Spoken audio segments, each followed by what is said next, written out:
नमस्कार दोस्तों, आज हम वरिष्ठ अध्यापक भर्ती परीक्षा की बात करेंगे। और जैसे ही आपका रीट एग्ज़ाम हो गया तो उसके बाद में कई सारे कन्फ्यूज़न बन गए दिमाग में कि फ़र्स्ट पेपर को कैसे प्रिपेयर करें, सेकंड पेपर को कैसे, दोनों को एक साथ कैसे मैनेज करें, और वरिष्ठ अध्यापक व अध्यापक दोनों को एक साथ लेके कैसे चलें, और साथ साथ में आपके ये भी बना कि कौन कौन से सामग्री को फॉलो किया जाए, एनसीईआरटी का क्या रोल है वगैरह वगैरह। तो इस बिंदु पर चर्चा करने के लिए मैं यह सेशन ले रहा हूँ, तो ध्यान से सुनना, डेफिनेटली आपको फ़ायदा होने वाला है। तो सबसे पहले हम बात करते हैं कि इसको किस तरह से एडजस्ट किया जा सकता है। तो सबसे पहले प्रश्न पे मैं बात करूँगा, वरिष्ठ अध्यापक का टाइम मैनेज कैसे करना है। ठीक है, तो अब देखिए, सबसे पहली बात, पहले हम बात करते हैं आज प्रथम प्रश्न पत्र की।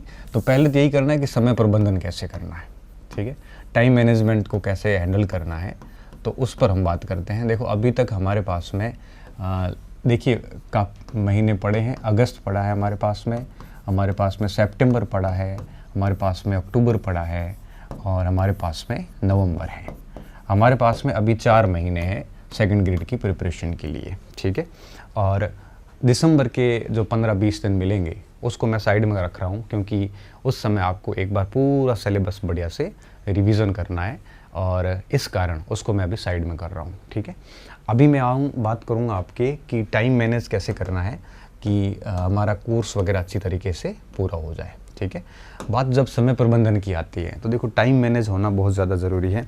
जब तक टाइम ठीक से मैनेज नहीं होता है तो निश्चित तौर पे अच्छे से अच्छी तैयारी भी एक प्रकार से आपको असफल कर देती है, जब तक कि हम प्रॉपर रूप से काम नहीं करते हैं तो।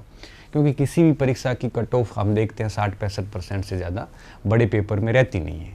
तो बावजूद उसके हम अगर फेल होते हैं ना, तो उसका कारण यही होता है कि या तो हमारा एग्ज़ाम हॉल में टाइम मैनेजमेंट नहीं होता, या हमारी तैयारी में हमारा टाइम मैनेजमेंट नहीं होता। ठीक है, तो कोशिश करेंगे कि हम ये सारी चीज़ें करें। अब समय प्रबंधन की अगर बात करें तो देखो, आपके 2 पेपर है यहाँ पे। कितने? 2 पेपर है, फर्स्ट और सेकंड। अब प्रथम प्रश्न पत्र की बात करूं तो 200 अंकों का है, और दूसरा जो प्रश्न पत्र है वो है आपके 300 अंकों का। तो दोनों पेपर बहुत ही अहम रोल रखते हैं चयन के अंदर, क्योंकि 500 अंक के अंदर यूँ कहिए कि सिलेक्शन के लिए हमें दोनों में बेहतर करना ज़रूरी है। और अब तो नए नियमों के अनुसार हमें 40% स्कोर करना भी ज़रूरी है। ठीक है, मतलब ये हुआ कि आपको अब 300 का भी 40 करना ज़रूरी है, और 200 का भी 40 करना ज़रूरी है। ठीक है, तो अगर 300 और 200, 500 का 40% कहें तो 200 अंक तो लाने अब आपके लिए नेसेसरी हो गए, अन्यथा आप वैसे ही बाहर हो जाओगे। ठीक है, तो अब मैं क्या देख रहा हूँ कि फर्स्ट पेपर में 200 अंक और सेकंड पेपर में 300 अंक। आज इस लेक्चर में हम पहले तो बात कर रहे हैं कि इन दोनों का टाइम मैनेजमेंट कैसे करना है, फिर हम बात करेंगे कि इन दोनों को एक साथ लेके कैसे चलना है, फिर बात करेंगे कि फर्स्ट पेपर को किस प्रकार से प्रिपेयर करना है। ठीक है, उसके बाद ये बात करेंगे, और नेक्स्ट जो लेक्चर लाएंगे उसमें सेकंड पेपर सामाजिक विज्ञान पे बात करूँगा। सामाजिक विज्ञान पे ही करूँगा। क्यों? क्योंकि कई सारे स्टूडेंट कहते हैं सर आप साइंस और हिंदी वगैरह पे भी बात करिए, बट क्या वो मेरे कभी विषय नहीं रहे, तो उसके प्रति मेरा कोई अनुभव नहीं है, और मैं कोई भी बिना अनुभव के बात नहीं रखता। क्योंकि सेकंड ग्रेड है तो सामाजिक की नौकरी मैंने करी 4 साल, और इसको मैंने पास किया है। फर्स्ट ग्रेड पे मैंने टॉप रैंक से पास किया था, तो इनका तो क्या मुझे एक्सपीरियंस है, तो मैं आराम से इसकी स्ट्रेटजी और मटेरियल बता सकता हूँ। बट साइंस वगैरह का मेरे पास नॉलेज नहीं है इतना, तो मैं उसको नहीं कर पाता, इस वजह से उसकी वीडियोस नहीं दे पा रहा हूँ। तो वो तो मैं साइंस वाले साथियों को कहता हूँ कई बार कि आप अपने वर्ग के जो भी अभ्यर्थी हैं उनकी हेल्प करिए, बट कर नहीं पाते या करते नहीं, पता नहीं, कुछ करते भी होंगे तो भी मेरी जानकारी में शायद है नहीं। तो समय प्रबंधन पे बात कर रहे हैं, तो समय प्रबंधन की बात करें तो फर्स्ट पेपर 200 अंक, दूसरा पेपर है आपके 300 अंकों का। 500 अंक हमारे लिए बहुत महत्वपूर्ण है। तो मेरा एक आपको व्यक्तिगत रूप से सुझाव ये रहेगा कि अब एक आगे के जो 4 महीने हैं, इन 4 महीनों में आप इन दोनों पेपर को एक साथ लेके चलोगे तो ही फ़ायदा है। क्यों? क्योंकि अगर आप एक आधा पार्ट छोड़ दोगे ना, तो एक तो हम कंपटीशन से बाहर हो जाते हैं, दूसरा ये भी है कि जो तृतीय श्रेणी जो अपना अध्यापक मुख्य परीक्षा होगी जनवरी में, उसका सिलेबस और इसका सिलेबस सेम है। कैसे? जैसे अध्यापक मुख्य परीक्षा का सब्जेक्ट और आपका सेकंड पेपर का सब्जेक्ट, सेकंड ग्रेड का सब्जेक्ट सेम है, साइकोलॉजी सेम है, राजस्थान का जीके सेम है, और सिर्फ एजुकेशन परिदृश्य बचता है, करंट अफेयर तक सेम है। तो जिस स्टूडेंट ने सेकंड ग्रेड की भरपूर तैयारी करी है, उसके लिए पीछे अगर 15 दिन और वो दे देगा ना, तो वो अध्यापक भर्ती परीक्षा को अच्छे से निपट लेगा। क्यों? क्योंकि इतना कुछ शेष बचता नहीं है सेकंड ग्रेड के बाद में। तो मैंने सारे स्टूडेंट को यही कहा है कि जिसने भी रीट दिया है, क्वालिफाई हो रहा है नहीं हो रहा है, भूल जाओ, सेकंड ग्रेड के ऊपर दिल से लग जाओ। हाँ, ये अलग बात है कि अगर आपने सेकंड ग्रेड की बिल्कुल ही तैयारी नहीं करी अभी तक, बिल्कुल टच ही नहीं किया है और मन कर रहा है करने का, तो करनी चाहिए। अगर आपको लग रहा है कि नहीं मुझे सेकंड ग्रेड नहीं करना है, ना मैंने पहले करी, ना मेरा मन हो रहा है, तो फिर आप मुख्य परीक्षा थर्ड ग्रेड पे लगे रहिए। तो अगर किसी ने की है या पहले थर्ड ग्रेड सेकंड ग्रेड दिया है या अभी सेकंड ग्रेड करने का मन है, तो 4 महीने का समय काफ़ी अच्छा समय होता है सिलेक्शन के लिए, लिया जा सकता है। क्योंकि 2 महीने तो कम पड़ जाते हैं, लेकिन 4 महीने का समय खूब होता है। ठीक है, अगर भरपूर प्रयास करें तो। लेकिन लॉस कुछ भी नहीं है 4 महीने का भरपूर प्रयास से। अगर आप वरिष्ठ अध्यापक में असफल भी हो गए ना, तो भी लॉस नहीं है, क्योंकि आपका इन 4 महीनों का जो प्राप्त ज्ञान है, ये आपको अध्यापक भर्ती परीक्षा में सीधे काम दे देगा। तो मेरा व्यक्तिगत सुझाव ये रहेगा कि जिसने भी रीट दे दिया है, क्वालिफाई हो रहा है नहीं हो रहा है, नहीं हो रहा तो वैसे ही सेकंड ग्रेड ही करनी है, और क्वालिफाई हो रहा है तो मेरा ये मानना है कि आपको सेकंड ग्रेड की पूर्ण मनोयोग से तैयारी करनी चाहिए। ये नहीं देखना चाहिए कि समय कितना शेष बचा हुआ है, मैं कर पाऊंगा कि या नहीं कर पाऊंगा, ये चीज़ें सोचने की वक्त नहीं है। आप लग जाइए, और 4 महीनों में कर लोगे, नहीं भी कर लिया ना तो भी लॉस कुछ नहीं, क्योंकि ये सारा पड़ा हुआ वापस आपके आगे मुख्य परीक्षा में काम आ जाएगा अध्यापक भर्ती की। इसलिए आपको बिना देरी की ये करनी चाहिए। अब ये तो बात हो गई करनी चाहिए कि नहीं करनी चाहिए। हाँ, ये बात है कि फर्स्ट ग्रेड और सेकंड ग्रेड दोनों एक साथ मैनेज नहीं हो पाएंगे। जो फर्स्ट ग्रेड कर रहे हैं ना, हालांकि लैंग्वेज की बात अलग है, जो हिंदी और इंग्लिश के बच्चे कर सकते हैं, बट मैं व्यक्तिगत रूप से ये मानता हूँ कि फर्स्ट ग्रेड और सेकंड ग्रेड अगर साइंस और कॉमर्स और आर्ट्स के जो स्टूडेंट हैं, लैंग्वेज के अलावा वाले, उनके लिए दिक्कत हो जाती है। तो उनको मेरा मानना है कि फर्स्ट ग्रेड के बाद डायरेक्ट थर्ड ग्रेड पे लगना चाहिए। सेकंड ग्रेड थोड़ा सा आउट ऑफ फ्लो हो जाता है। ठीक है, और जो मुख्य परीक्षा थर्ड ग्रेड को टारगेट किया हुआ है, जिसका फर्स्ट ग्रेड कुछ है ही नहीं, उनको तो सेकंड ग्रेड की डेफिनेटली करनी चाहिए। अब इसमें क्या करना है आपको, मेरा एक अनुभव ये कहता है कि सुबह का जो काल होता है, सुबह ही आप कम से कम 2-3 घंटे रेगुलर रूप से, 2-3 घंटे का मतलब ये नहीं कि 3 घंटे होती है आपने किताब छोड़ दी ना, ऐसा नहीं है। मॉर्निंग की शिफ्ट का मतलब ये होता है कि सुबह बैठ के आराम से सुबह है वो फर्स्ट पेपर देख लिया। कैसे देखना है वो भी मैं आगे बात करूँगा। और कम से कम 5-6 घंटे आपको है वो most of time second paper को भी पढ़ना है बढ़िया तरीके से, तब जाके चीज़ें हैं वो अच्छे से होगी। अगर इस समय को आप बढ़ा भी सकते हो, ये आपके ऊपर है कि आपकी क्षमता कितनी है, आप कितना इसका उपयोग करते हैं। तो दोनों पेपर को साथ में लेके चलना है। अब बात ये आती है कि अगस्त महीने में क्या करना है। ठीक है, तो फर्स्ट पेपर और सेकंड पेपर, और अगस्त महीना जो आपका है अभी चल रहा है, शुरू हो जाएगा, तो अगस्त महीने में आप ये प्रयास करो कि कम से कम आप फर्स्ट पेपर का जो राजस्थान जीके का पोर्शन है ये आप ठीक कर लो, क्योंकि राजस्थान जीके 100 अंकों का है। 100 अंकों का है, 200 अंकों का टोटल पेपर है, उसमें से 100 अंकों का राजस्थान जीके है, 80 का जीके है और 20 का करंट है। ठीक है, तो 100 अंकों का है राजस्थान जीके। तो राजस्थान जीके के जो 100 अंक है, करंट तो अभी आप भले छोड़ दो क्योंकि वो आप सितंबर अक्टूबर में कर लेना, लेकिन जो राजस्थान का इतिहास, भूगोल, संस्कृति, पॉलिटी का जो पोर्शन है, ये आपको कोशिश करनी चाहिए कि राजस्थान के इस भाग को अभी आप इस महीने रिवीजन करना या पढ़ना शुरू कर दो, क्योंकि राजस्थान का पोर्शन ऐसा पोर्शन है जो कई सारे बच्चों का अच्छा होता है। आर्ट्स वालों का तो डेफिनेटली अच्छा है, और साइंस वाले भी अब राजस्थान हिस्ट्री से काफ़ी परिचित हो गए हैं, तो इनको प्रयास करना। इसके सामग्री के बारे में भी मैं आगे बात कर रहा हूँ। तो अभी आपको ये कोशिश करनी चाहिए कि अगस्त महीने में राजस्थान का जो अध्ययन है इसको आप ठीक तरीके से तैयार कर लो। अगस्त के अंदर प्रयास करो कि वो पूरा कर लो। नहीं होता तो कोई बात नहीं, सितंबर तक पूरा कर लो, लेकिन आपको इस नवंबर तक कम से कम राजस्थान के जीके को 2 बार तो रिवीजन करना ही है। तो इन 2 महीनों में अगर आप एक बार अगस्त सितंबर में पढ़ लोगे ना, तो अक्टूबर नवंबर में 2 बार आराम से इसका रिवीजन भी हो जाएगा। ठीक है, और रही बात विषय की, तो आपको विषय का अगर मैं बिंदु बताऊं तो डेली अगर 4-5 घंटे आप पढ़ोगे तो विषय को भी आप अपने स्तर पे देखते रहो, क्योंकि हमें आइडिया नहीं है ना, हर विषय अलग अलग होता है। जैसे सामाजिक की मैं बात करूं तो कोशिश ये करनी चाहिए कि कम से कम 2 से 3 सब्जेक्ट पढ़ लो आप, क्योंकि 2 सब्जेक्ट एक साथ लेके बैठोगे ना तो सामाजिक में तो 8 सब्जेक्ट हैं। इकोनॉमिक्स या फिर कोई हिस्ट्री लेके बैठ गए तो एक महीने में 2 सब्जेक्ट या 3 सब्जेक्ट अधिकतम आप कर सकते हो, इससे ज़्यादा नहीं कर सकते। ठीक है, तो इस तरह से 4-5 घंटे रेगुलर रूप से सब्जेक्ट को, और कम से कम आपके 2 पार्ट तो सब्जेक्ट के होने ही चाहिए इस समय साथ में। और अगस्त के अंदर राजस्थान जीके को बढ़िया कर लो। फिर आएगा सितंबर के अंदर सब्जेक्ट को तो वापस वही 4-5 घंटे जारी रखो और विषय को देते रहो। लेकिन जब बात आएगी आपके जीके की, तो जीके को आपको क्या करना है, फर्स्ट पेपर को क्या करना है, अगर राजस्थान पूरा हो गया है तो ठीक है, अगर नहीं हुआ है तो राजस्थान को कंटिन्यू करो, और अगर पूरा हो गया है तो विश्व का जो जीके है, ठीक है, विश्व का जो जीके है वो 60 अंकों का है। कितना है? 60 अंकों का है, वर्ल्ड और इंडिया का। इसको पढ़ने का प्रयास करो। तो कोशिश ये करो कि अगस्त में राजस्थान जीके पूरा हो जाए, नहीं होता है तो सितंबर तक लाओ, और सितंबर में तो हो ही जाएगा, फिर इतना समय तो राजस्थान जीके नहीं लेता।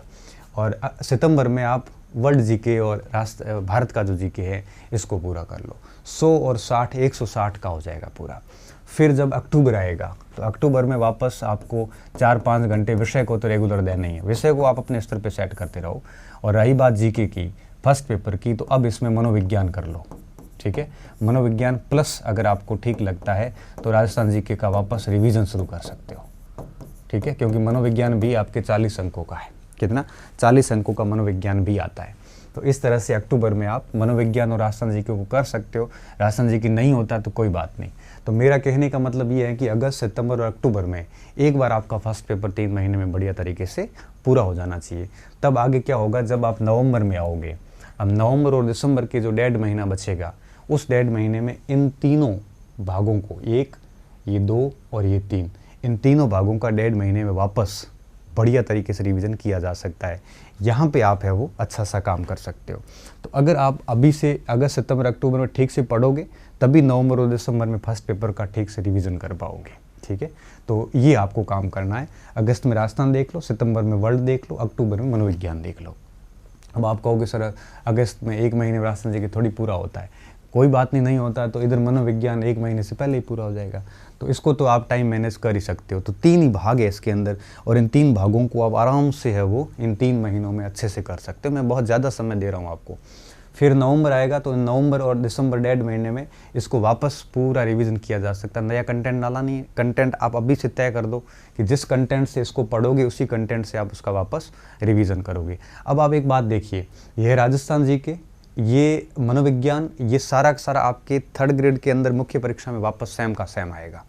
तो अलग कुछ मिलेगा ही नहीं आपको, सारी चीज़ें सेम आ जाएगी। और ये जो सब्जेक्ट आप कंटिन्यू कर रहे हो, नवंबर में भी आप यही करोगे। ठीक है, नवंबर में भी यही होगा। तो विषय मनोविज्ञान, राजस्थान का जीके, ये सारी चीज़ें आपको 3rd ग्रेड मुख्य परीक्षा में सारी की सारी मिल जाएगी। ठीक है, अब आप नवंबर में जब आओगे ना, तो नवंबर में आपको क्या करना है, एक तो जो पढ़ा उसका रिवीजन करना है, प्लस नवंबर के अंदर समसामयिक भाग जो है उसकी कोई न कोई किताब उस समय तक आ जाएगी, जिसका हम समय समय पर आपको बताते रहेंगे।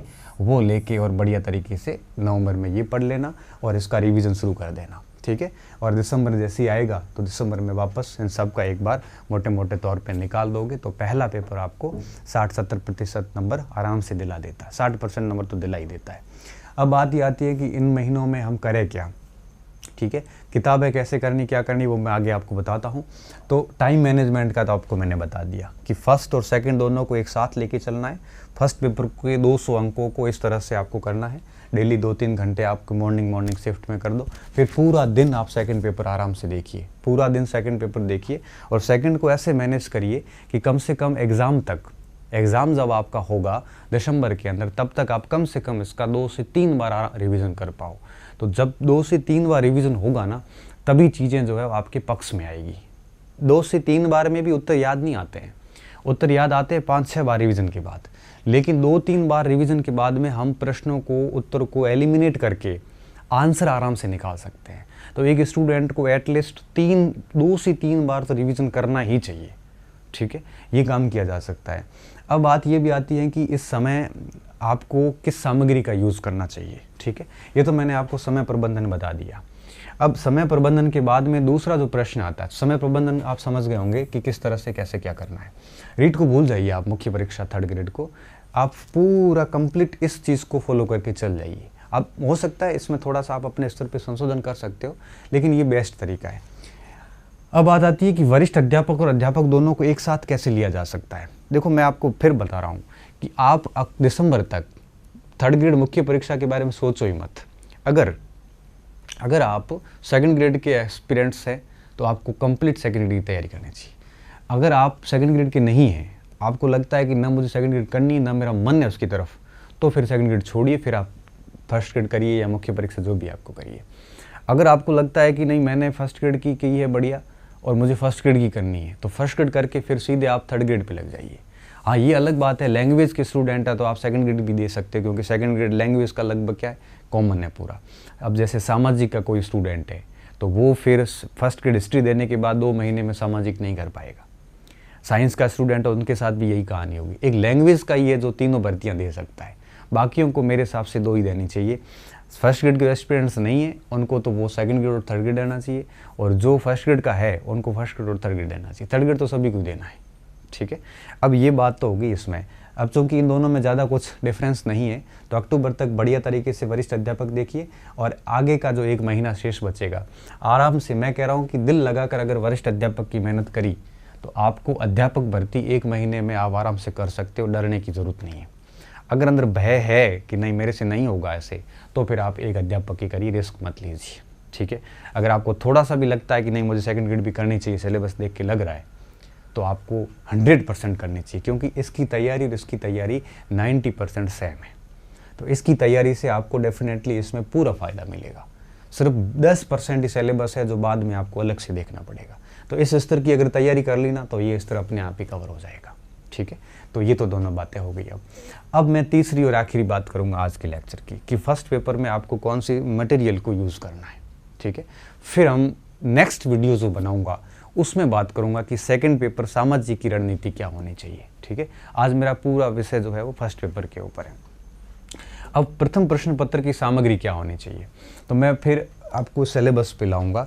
अब सिलेबस में अगर अपन बात करें तो देखो भाग 1 जो है ये राजस्थान के इतिहास संस्कृति का है, और इसमें राजस्थान का जीके पूरा आता है। 80 अंक का है।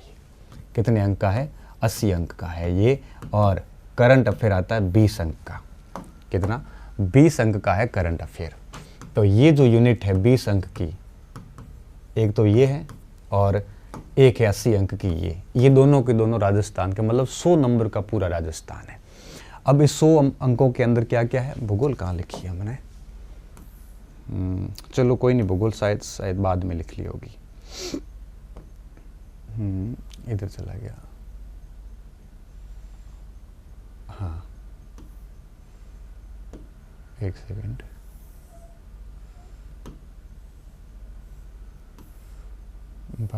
First second third, okay. अब देखिए, अब इसमें ऐसा है कि ये 80 अंकों का क्या है? ये 80 अंक का आपके राजस्थान का इतिहास, भूगोल भी है, इतिहास भी है, संस्कृति भी है, और बाकी सामान्य ज्ञान वगैरह। ये पूरा का पूरा 3rd ग्रेड में भी है आपके। तो देखो इस तैयारी से 3rd ग्रेड ऐसे कवर हो रहा है। इवन ये 1st ग्रेड में भी है।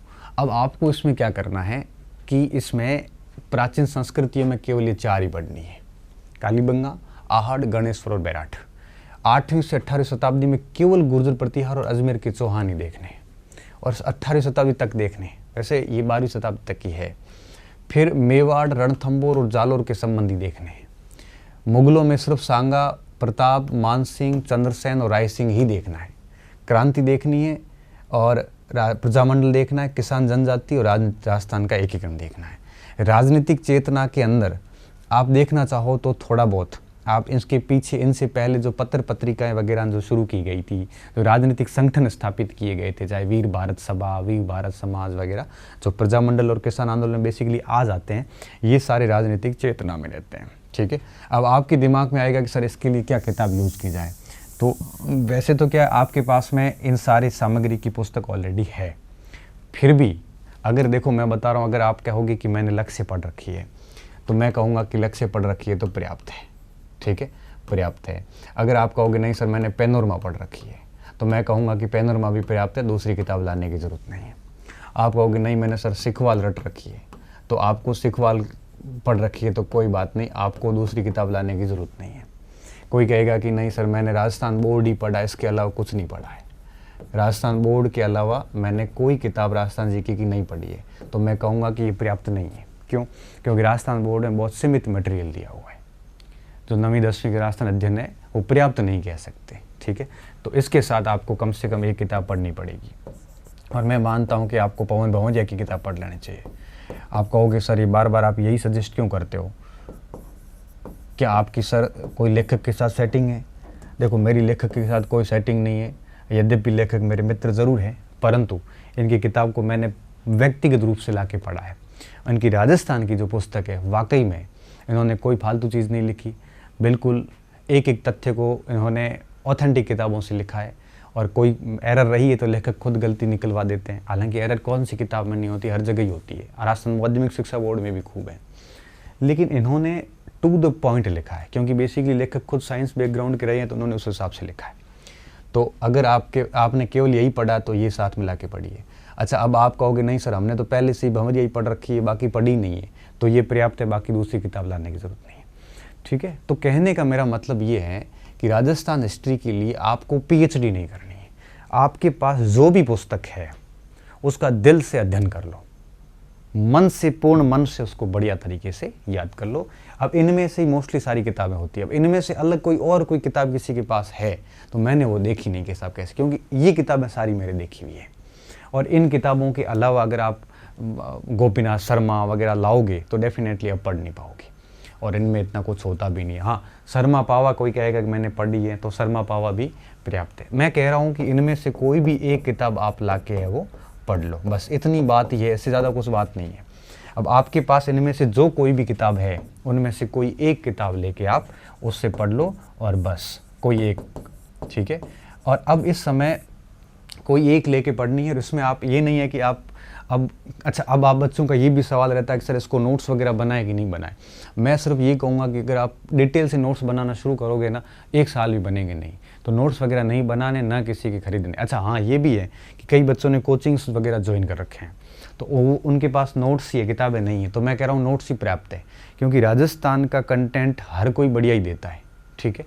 अगर नोट्स किसी के पास में कोई नोट्स है कोचिंग सेंटर्स के, तो मैं कह रहा हूँ नोट्स भी पर्याप्त है। कोई भी कोचिंग सेंटर हो, जहाँ से भी आपने भरोसा जताया है वो पर्याप्त है। चाहे कई से बच्चे मेरे से भी जुड़े हुए हैं, तो मैं कह रहा हूँ कि जो मेरे से जुड़े हैं तो मेरे वाले नोट्स भी पर्याप्त है, आपको कोई किताब लाने की ज़रूरत नहीं है। तो इनमें से जो भी हो बस रखना एक, मैं बार बार कह रहा हूँ, क्योंकि जितनी अधिकता होगी ना उतनी दिक्कत आएगी। इनमें से कोई भी एक रखो। अब आप 5-7 किलो कोचिंगों के नोट्स आके पास में रख लिए, ये सारी किताबें ला के रख ली, तो डेफिनेटली आप अच्छा नहीं कर पाओगे।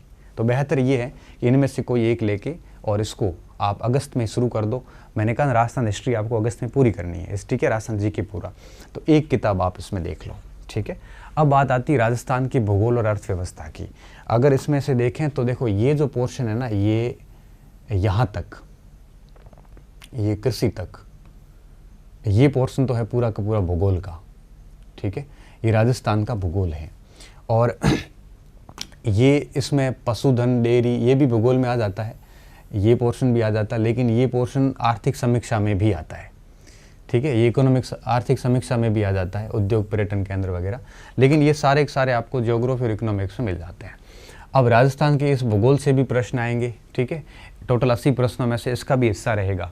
अब इसमें से आप कहोगे कि वापस वही किताबें, सेम किताबें आती है, इनमें से कोई भी किताब आपके पास है, लक्ष्य, पैनोरमा, सिखवाल वगैरह, या फिर आपने कहोगे कि हमारे पास सर नोट्स बने हुए हैं तो आप नोट्स पढ़ लो, वो भी पर्याप्त हैं। आप कहोगे नहीं सर हमारे पास में किसी हरिमोहन सक्सेना की किताब है, तो इसमें थोड़ा सा फैक्चुअल गलतियाँ ज़रूर है, फैक्चुअल तथ्यात्मक गलतियाँ ज़रूर है, लेकिन समझ अच्छी है, वो भी किताब पर्याप्त है। या अन्य कोई गाइड है, ठीक है, तो मैं मानता हूँ कि वो भी आपके पर्याप्त हैं, क्योंकि भूगोल में इतना एक्स्ट्रा कुछ है नहीं। तो जो कुछ भी आपके पास में किताब है, एक किताब सेलेक्ट कर लो आप, ठीक है। पैनोरमा भी अच्छी है, लक्ष्य भी अच्छी है, सिखवाल भी अच्छी है, कोई भी, क्योंकि सारी किताबों ने कट कॉपी पेस्ट की है, सारी किताबों ने एक दूसरे का उठा के लिया है, तो कोई दिक्कत वाली बात नहीं, कोई भी आप एक किताब को फॉलो कर लो राजस्थान के अंदर, ठीक है। और फिर आता है राजस्थान की राजनीतिक प्रशासनिक व्यवस्था, 80 में से ये भी शामिल है। और इसमें से मैं ये मान रहा हूँ, मुझे सबसे अच्छी किताब राहुल चौधरी की लगी। ठीक है, राहुल चौधरी ने जो आपके राजस्थान का पॉलिटी लिखा है काफ़ी अच्छा है। और आजकल RS आडा की भी राजस्थान पॉलिटी आ रही है, ठीक है, मेरे हिसाब से आ चुकी है। तो इन दोनों में से कोई भी एक किताब लेके आप इसको पढ़ सकते हो। अब आप कहोगे नहीं सर हमने तो क्या माध्यमिक शिक्षा बोर्ड की किताब से देखा है, तो वो भी ठीक है, बट वो उतना पर्याप्त नहीं है। ठीक है, तो इन दोनों में से कोई भी एक किताब लेके आप पढ़ लेना। या माध्यमिक शिक्षा से देखा है आपने, 11वीं क्लास में आती राजस्थान की पॉलिटी, तो वो सफिशिएंट है, कोई ज़्यादा उसमें कुछ है नहीं इतना। ठीक है, तो ये देख सकते हो। वैसे क्या पॉलिटी के कुछ प्रश्न ऐसे आते हैं उलूल जुलूल जो वैसे किसी के नहीं होते, जिसमें आ जाता है कि राजस्थान के कौन से मुख्य सचिव है वो RPSC में रहे ना, RPSC का कौन सा सदस्य UPSC में गया, ऐसे कुछ प्रश्न होते वैसे छोड़ने के होते। उनको लेके आपको ऐसे होच पोच नहीं होना है कि पता नहीं कैसे कैसे सवाल आते हैं, कहाँ से आते हैं, ऐसा कुछ भी नहीं है। 2-4 सवाल वैसे छोड़ने लायक ही होते हैं। बाकी RPSC, ये मानवाधिकार आयोग, सचिवालय, इनके तो आप प्रॉपर नोट्स बना सकते हो। मुख्य सचिवों के सारे नाम लिख लो, उनका थोड़ा थोड़ा बैकग्राउंड देख लो कि कौन सा सचिव बाद में किस पद पे गया है या पहले किस पद पे रहा है। इनका सवाल सीधा सा आता है एक। ठीक है, लोक सेवा आयोग का संगठन देख लो, जिसमें लोक सेवा आयोग के जितने भी अध्यक्ष रहे हैं उनके नाम देख लो, और कौन सा पहले कहाँ था और बाद में कहाँ था ये थोड़ा सा देख लो। ये कार्य मानवाधिकार आयोग में भी कर लो। ठीक है, तो इतना बड़ा पॉलिटी है नहीं, आप इसको बढ़िया तरीके से अपने शॉर्ट नोट्स भी इसके बना के तैयार कर सकते हो। ठीक है, तो ये कर सकते हो। इसमें थोड़ा सा गूगल का भी आप यूज़ लेना। अब आती है करंट अफेयर 20 अंकों की। तो 20 अंकों का करंट अफेयर है। इसमें आप राजस्थान की कोई भी मूमल पढ़ सकते हो, है ना, राजस्थान की क्रोनोलॉजी पढ़ सकते हो। और अगर नाथ प्रकाशन की हमारे विनोद जी की किताब आती है, वो लास्ट में परीक्षा विशेषांक कोई आएगा तो वो उसका पढ़ लो। तो कोई भी एक आधी 2 किताबें सूजस पढ़ सकते हो। ठीक है, कई सारी किताबें आती करंट अफेयर की, उसको आप देख सकते हो। तो ऐसे करके 100 अंकों का आता है। तो 100 अंकों में से करंट भले आप अक्टूबर नवंबर में करना, लेकिन मेरा मानना है कि आपको अगस्त में एक राहुल चौधरी वाली ये किताब या आडा की किताब, जो भी, एक थोड़ा सा भूगोल का पॉइंट और ये इतिहास का, ये 3 पुस्तकें तो आपको अगस्त में 2-2, 3-3 घंटे करके पूरी करनी ही करनी है। ठीक है, ये अगस्त का काम आपका हो गया। अब बात आती है आपके 100 अंकों का हो गया। अब बात आती है भारत और विश्व का सामान्य ज्ञान। इसमें देखो, भारत के अंदर इसमें भूगोल भी है, अर्थव्यवस्था भी है और पॉलिटी भी है, तीनों चीज़ें हैं। और ये है आपके टोटल 180, 40, 60 अंकों का। कितना है? 60 अंक का है टोटल। ठीक है, अब इसमें आपकी काफ़ी बड़ा लंबा चौड़ा है। अगर अपन अलग अलग किताबें पढ़ने बैठेंगे तो निश्चित तौर पे काफ़ी टाइम लग जाएगा। ये संस्कृति पीछे रह गई, 1 मिनट, संस्कृति पीछे रह गई, मैं इसको बता देता हूँ 1 मिनट। हाँ, संस्कृति थोड़ी पीछे रह गई। तो संस्कृति क्या है, ये भी उसमें 80 नंबर में से शामिल हो जाती है। तो संस्कृति के लिए भी कई सारी किताबें आती है। कोई नारायण माली की किताब पढ़ लेता है ना, वो भी बढ़िया किताब आती है। हुकमचंद जैन, नारायण माली की, इस इतिहास संस्कृति दोनों की आती है, वो भी अच्छी किताब है। अगर आपने कोई गाइड देख रखी है, पैनोरमा, सिखवाल वगैरह, कोई भी गाइड, तो वो गाइड भी अच्छी है, कोई नुकसान वाली बात नहीं है। कोई कहेगा नहीं सर मैंने जय सिंह नीरज पढ़ा है, तो जय सिंह नीरज भी अच्छी है, लेकिन इसमें थोड़ा सा कंटेंट कम है। ठीक है, तो नीरज, जो भी, आप कोई भी एक किताब लेके पढ़ सकते हो, ज़्यादा जोर देने की ज़रूरत नहीं है। बहुत सामान्य सवाल संस्कृति के नाते हैं। तो कम से कम 3-4 किताबें हैं, तो अगस्त सितंबर, आधे सितंबर तक पूरे करने का प्रयास करोगे तो संस्कृति भी हो जाएगा। मैं वापस उस पर आता हूँ, विश्व भूगोल पर एन पे। अब विश्व भूगोल, भारत का भूगोल, भारतीय अर्थव्यवस्था और पॉलिटी, ये 4 भाग है और 60 अंक है। तो हम मान के चलते हैं कि 15-15 अंक का है वो ये आ सकता है। ठीक है, 15-15 की हो सकती है, 15 की, 20 की भूगोल, 20 की इकोनॉमिक्स उतनी ज़्यादा है नहीं वैसे। तो इस प्रकार से हम बन सकता है। इनमें क्या क्या किया जा सकता है, देखिए। अब अगर आप एक ही गाइड पढ़ना चाहते हो तो मुझे सारी गाइड में नाथ की किताब अच्छी लगी। नाथ की गाइड जो है 4 लेखकों ने मिल के लिखी है, HP टेलर, राकेश गोदारा और कुछ नाम और थे। तो 4 लोगों ने मिल के लिखी है, और जो नया एडिशन आया होगा उन्होंने बहुत अच्छी लिखी है। मतलब यूँ कहिए कि एक एक चीज़ को बहुत खोल के अच्छे तरीके से लिखा है इन्होंने। तो अगर एक ही किताब पढ़नी है तो वो गाइड आप पढ़ लेना। ठीक है, मुझे लगा, मैंने वो देखी तो मुझे लगा कि वो ऐसी गाइड है जो भूगोल, अर्थव्यवस्था, पॉलिटी सबको बढ़िया तरीके से कवर कर रही है। ठीक है। अगर आपको अलग अलग किताबें देखनी है, ठीक है, तो मैं आपको अलग किताबें भी बता सकता हूँ। भारत और विश्व के लिए आप महेश बर्णवाल देख सकते हो, ठीक है। महेश बर्णवाल में दोनों आ जाएंगे। अगर आप कह रहे हो नहीं सर हमने बौद्धिक प्रकाशन की देखी है, तो आप बौद्धिक प्रकाशन की देख सकते हो, बर्णवाल की फिर ज़रूरत नहीं है, ठीक है। अगर आप कोई कह रहा नहीं सर मैंने दृष्टि की पढ़ी है, तो ठीक है दृष्टि की पढ़ लो, किसी और की फिर ज़रूरत नहीं है। तो कोई भी तीनों में से कोई भी आपने एक आदि पढ़ी है तो वो प्रॉपर है। इसमें आपको महाद्वीप और महासागर पढ़ना है, उनकी विशेषताएं पढ़नी है, ठीक है। जैसे यूरोप की क्या विशेषताएं हैं, इनकी उत्पत्ति नहीं पढ़नी, प्लेट टेक्टोनिक वगैरह ये सिद्धांत नहीं पढ़ने हैं, इनके अंदर की विशेषताएं पढ़नी है। ये पूरा का पूरा ग्लोबल विंड सिस्टम पढ़ना है आपको। दुनिया में जितनी भी स्थायी पवनें हैं, अस्थायी पवनें हैं, समीर पवनें हैं, मानसूनी पवनें हैं, जेट पवनें हैं, और वायुदाब की जो पेटियां हैं, और जो आपके लैटीट्यूड है, चाहे डोलड्रम की पेटी है ना, चीखता साठा, प्रचंड पचासा, ये जितने भी आपके सिस्टम है फिनोमेनन पूरे, अल नीनो, ला नीनो वगैरह, वो आपके उसमें हटा दिया, सॉरी मानसून में हटा दिया, नहीं तो अल नीनो ला नीनो भी आता। तो ये सारे के सारे प्रबंध तंत्र में पढ़ने हैं। पर्यावरणीय मुद्दे पूरे पढ़ने, जिसमें आपकी ग्लोबल वार्मिंग, ओजोन गैस है, एसिड रेन है, मरुस्थलीकरण है ना, सतत पोषणीय विकास है, ये सारे के सारे आपको इसमें देखने हैं। और वैश्वीकरण, ग्लोबलाइजेशन, इसमें कोई कुछ ज़्यादा नहीं है, और जनसंख्या का वितरण और प्रवास देखना है। तो ये आप किसी गाइड से देख सकते हो। मेरा ये मानना है कि आपको अलग अलग किताबों पे जाने की बजाय, अभी क्या इतना टाइम नहीं है हमारे पास में, आपको एक ही गाइड के ऊपर भरोसा करके उसको कर लेना चाहिए, ठीक है। फिर भारत के भूगोल की बात आएगी तो उसमें आपके अच्छा अल नीनो, ला नीनो यहाँ आ जाएगा। मानसून तंत्र के अंदर भारत की भौतिक विशेषता, हिमालय वगैरह सब आ जाते हैं। पूरा ड्रेनेज सिस्टम, पूरी नेचुरल वेजिटेशंस हो, चाहे आपके एनर्जी रिसोर्सेज हो, भारत का भूगोल ऑलमोस्ट पूरा ही है, इसमें कवर किया हुआ है, ठीक है। इसको आप अच्छा इन दोनों को आप इसमें इन सभी में आ जाता है, ये तीनों में आ जाती है, नाथ गाइड में भी आ जाती है, ठीक है। इकोनॉमिक्स, अर्थव्यवस्था के लिए तो वास्तव में गाइड ही देखना, क्योंकि आप अगर इसको किसी समीक्षा वगैरह में लेके बैठोगे तो डेफिनेटली वो पूरी नहीं कर पाओगे, और ये किया जा सकता है। तो ये तीनों चीज़ें तो हो गई आपकी, ठीक है। आपको अलग से किताबें लेनी है तो अब ज़्यादा हो जाएगी, मेरे हिसाब से नहीं लेनी चाहिए, गाइड ही देख लेनी चाहिए वर्ल्ड जीके के लिए। तो अब बात आती है पॉलिटिकल साइंस की, तो 1919 और 35 का अधिनियम भी देखना है, और ये पूरा सिस्टम समझना है आपको। हालांकि ज़्यादा कुछ भी नहीं है, लेकिन जैसे मूल अधिकार, नीति निर्देशक तत्व और कर्तव्य, ये राष्ट्रपति, प्रधानमंत्री वगैरह। अब आप कहोगे सर मैंने ये लक्ष्मीकांत से देखा हुआ है, तो आपको और कुछ दूसरी किताब की ज़रूरत नहीं पड़ेगी, ठीक है ना। लेकिन अगर आप कहोगे नहीं सर मैंने बौद्धिक प्रकाशन की पॉलिटी से देखा है, तो भी मैं मानता हूँ कि आपको किसी और की ज़रूरत नहीं पड़ेगी। अच्छा आपने अगर किसी गाइड से देखा है तो मैं मानता हूँ कि अभी वो गाइड ही ठीक है, क्योंकि 4 महीने में अलग अलग किताबें लेके आप सब नहीं कर पाओगे। तो मेरा व्यक्तिगत रूप से अगर मैं सुझाव दूँ तो आपको क्या करना चाहिए, आपको ये जितना भी मैटर है भारत और विश्व का सामान्य ज्ञान, ये मैं मानता हूँ कि अगर आप साइंस के स्टूडेंट हैं तो एक गाइड ले लो और इस गाइड में सारा देख लो।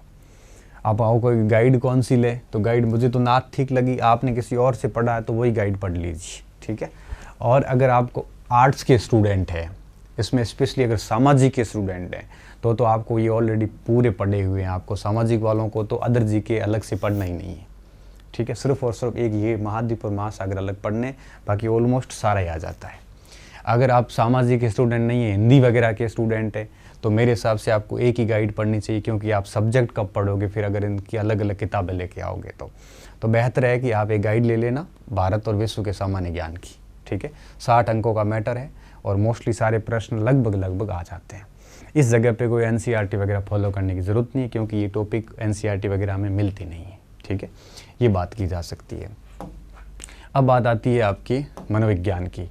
तो मनोविज्ञान आपके इस समय 40 अंकों का है। कितने? 40 अंक का है। इसके लिए आप क्या कर सकते हो, इसमें आपको एक तो 2010 से लेकर और 2020-21 तक के आरपीएससी के जितने भी पुराने पेपर हुए साइकोलॉजी के, सेकंड ग्रेड, फर्स्ट ग्रेड, हर एग्ज़ाम के, वो सारे लाके बढ़िया तरीके से सॉल्व कर लो। और मैं मानता हूँ कि लगभग 20 में से आप देखना 10-12 सवाल तो रिपीट होते हैं, और 5-6 सवाल जो है वो और हो जाएंगे। तो एक तो ये काम कर लेना, और एक कोई भी गाइड आपने जहाँ से भी पढ़ी है, मैं कोई नए नाम नहीं बताऊँगा, चाहे अवनी पढ़ो, चाहे वो आप वंदना जादौन की पढ़ो, चाहे वो आहूजा की पढ़ो, जो भी आपको गाइड मिली है, जो भी आपको समझ में आई है, सभी में एक जैसा ही कंटेंट है। लास्ट में सभी में सवाल बराबर आते हैं। 20 में से 20 किसी में आते नहीं है, 15 से कम किसी में आते नहीं है, 17-18 सवाल सभी में आ जाते हैं। तो कोई भी किताब जो जिसकी भाषा आपको समझ में आ रही है, जो आपने पहले पढ़ी है, एक तो वो गाइड पढ़ लेना और साथ में 2010 से 21 तक के आरपीएससी के पेपर्स का ठीक से विश्लेषण कर लेना। तो पेपर प्रश्न सारे रिपीट हो जाते हैं। अब ये चीज़ें आपको थर्ड ग्रेड में भी काम देगी और राजस्थान जी के पूरा थर्ड ग्रेड की काम देगा। तो टोटल जो 3 यूनिट मैंने बताई, 3 में से 2 यूनिट पूरी की पूरी थर्ड ग्रेड के अंदर है। राजस्थान जी की कंप्लीट है, सब्जेक्ट कंप्लीट है आपका, और साइकोलॉजी कंप्लीट है। ठीक है, सिर्फ और सिर्फ आपको अलग पढ़ना पड़ेगा। तो शिक्षा का अंदर इस बार वो जो आपके क्या बोलते हैं उसको, एजुकेशन सिनेरियो, शिक्षा प्रबंधन थोड़ा सा नया जुड़ा है, बाकी सारा का सारा सेम है। तो बढ़िया तरीके से तैयारी की जा सकती है। तो साइकोलॉजी को तो इतना में निपटा दिया आपने, और ये पूरा जो अदर जीके हैं इसकी आप एक गाइड लेके पढ़ लेना, और राजस्थान जीके के मैंने ऑलमोस्ट सारी किताबें आपको बता दी। ठीक है, तो मेरा यही रहेगा आपको, मैं वापस उस बिंदु पे आता हूँ। तो समय प्रबंधन बता दिया, दोनों को साथ लेके कैसे चलना है। तो दिसंबर तक बढ़िया वरिष्ठ अध्यापक की तैयारी करो, ये एग्ज़ाम देने के बाद में फिर 1 महीना अध्यापक को दे दो, दोनों में हो जाएगा। ठीक है, और प्रथम प्रश्न पत्र की सामग्री क्या यूज़ करनी है, तो एनसीईआरटी की ज़रूरत नहीं है। और साइकोलॉजी का मैंने बता दिया, अदर जीके की कोई गाइड लेके देख लो, गाइड का भी नाम मैंने बता दिया, और साथ में आपको राजस्थान जीके के लिए भी मैंने बता दिया। तो कम मटेरियल को बार बार पढ़ोगे तो काम हो जाएगा। ठीक है, और साथ साथ में सेकंड पेपर को प्रॉपर रूप से पढ़ते रहना, अदरवाइज़ क्या होगा कि दोनों पेपर अच्छे से होने ज़रूरी है। ठीक है, और मानस बना ही लो तो फिर ढंग से मेहनत कर लेना, अदरवाइज़ क्या होगा कि न तो आप थर्ड ग्रेड के रहेंगे ना सेकंड ग्रेड के रहेंगे। तो सेकंड ग्रेड की दिलो जान से मेहनत करोगे तो थर्ड ग्रेड की परीक्षा आप आराम से पास कर लोगे। कुछ नंबर ही अलग है, बाकी तो सारा का सारा सेम है। ठीक है, दोनों को टाइम देना और इस चीज़ का पूरा स्पेशली ध्यान रखना। अब अगस्त के अंदर आप कोशिश करो कि राजस्थान जीके की यूनिट पूरी कर लो, और अगस्त सितंबर दोनों में मिला के राजस्थान और वर्ल्ड पूरा कर दो। अक्टूबर में मनोविज्ञान और थोड़ा कुछ बचता है तो वो कर लो। नवंबर में करंट और इसका रिवीजन करके इस तरह से पहला पेपर करो, सेकंड पेपर को साथ में चलने दो। अब नेक्स्ट जो एग्ज़ाम वीडियो मैं बनाऊंगा उसमें मैं बात करूंगा कि सेकंड पेपर को कैसे मैनेज करना है, और स्पेशली मैं सामाजिक पे बात करूंगा अगले पेपर में। इस वीडियो में हमने इस वीडियो को ख़त्म करते हैं। बहुत बहुत धन्यवाद विद्यार्थियों, अच्छे रहिए, मस्त रहिए, पढ़ते रहिए। मेरी शुभकामनाएं हमेशा आपके साथ रहेगी। और फर्स्ट पेपर को लेके अब आगे 2 या 3 महीने बाद वापस है वो, एक बार मैं आपसे फिर संपर्क करूँगा। पुनः धन्यवाद।